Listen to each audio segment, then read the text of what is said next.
Hello बच्चों, let's see this question. This question says a hollow cylinder having infinite length and carrying uniform current per unit length lambda along the circumference as shown. Magnetic field inside the cylinder is. तो देखिए यहाँ पर आपके पास क्या दे रखा है, किस तरह सिलेंडर है आपके पास और इनफाइनाइट लेंथ का है और करंट ऐसे फ्लो करा है इस पर इस तरीके से आपके पास, और उस साइड से देखें तो ऐसे करंट आता हुआ दिखाई देगा आपको।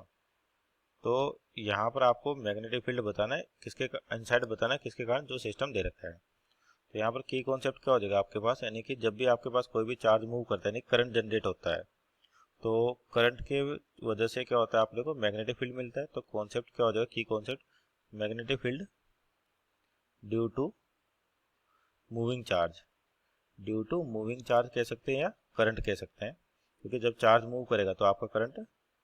जनरेट होगा, करंट की वजह से क्या मिलेगा, मैग्नेटिक फील्ड मिलेगा। तो यहाँ पे चार्ज डेंसिटी आपको देगी लेमडा, ये क्या करंट पर यूनिट लेंथ, मान लेते हैं करंट कितना आई पर यूनिट लेंथ बोल देते, छोटा सा हिस्सा ले इसका, इनफाइनाइट लॉन्ग है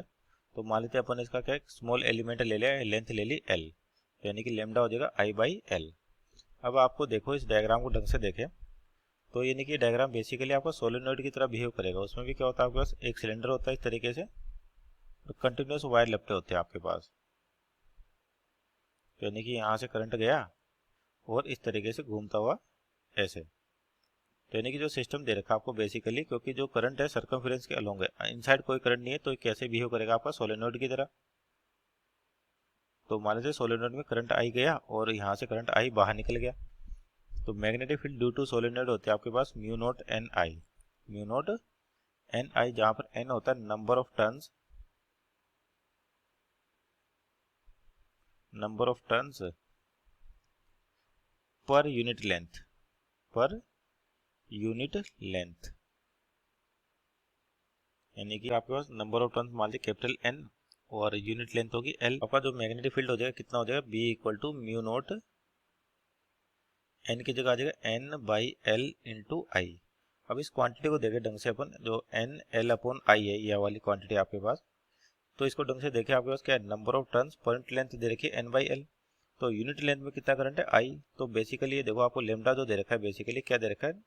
कि current flowing, current per unit length. मान लीजिए इसका छोटा सा सेगमेंट ले अपन जिसको एल माना है, यानी कि इसके मान लीजिए यूनिटी, क्या मान इसको यूनिटी यानी कि 1, यानी कि यूनिट लेंथ होगी तो आपके पास एन बाई एल इंटू आई, यानी कि उस यूनिट लेंथ में आपके पास जो टोटल करंट हो जाएगा वो हो जाएगा एन इंटू आई, तो ये वैल्यू क्या बन जाएगी आपके पास लेमडा, तो यानी कि mu naught by mu naught into lambda. तो अपना जो मैग्नेटिक फील्ड होगा वो कितना रहा, म्यू नोट लेमडा, और क्या रहा है कांस्टेंट, कांस्टेंट आ रहा है आपके पास, क्या रहा है कांस्टेंट। इस चीज को समझे अपन ढंग से एक बार हो कि आपके पास बेसिकली ये क्वांटिटी है क्या, अपने पास मान सोलेनोइड की तरह है, तो सोलेनोइड में बोल दिया कि टोटल नंबर ऑफ टर्न्स कितनी एल है, एन है, और इसकी टोटल लेंथ कितनी एल, तो यानी कि स्मॉल एन क्या हो जाएगा आपके पास number of turns per unit length,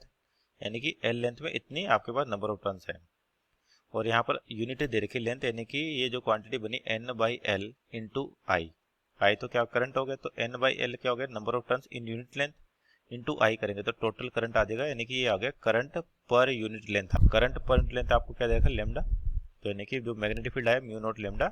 और एक कांस्टेंट आ रहा है, so our final answer is mu naught lambda. Option देखे तो ऑप्शन नंबर बी आपका राइट आंसर होगा। Hope you understood well, best of luck.